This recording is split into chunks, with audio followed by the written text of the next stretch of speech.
Meantime, local concerns are growing over patient zero being held in Monroe. So tonight, Sophia Ridley reached out to the Richwood Correctional Center, ICE, and health officials. Richwood Correctional Center is just down the road from me, and they did detain the patient at some time. I reached out to officials with the Correctional Center and ICE, but was not able to get a statement. St. Francis Medical Center says they treat 1 to 2 patients for tuberculosis every month. Dr. Matthew Raley says most patients they see with tuberculosis have weaker immune systems, are homeless, or people living in a detention facility.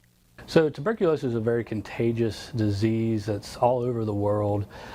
We see plenty of cases right here in the United States as well as cases overseas. It can be spread very easily from person to person.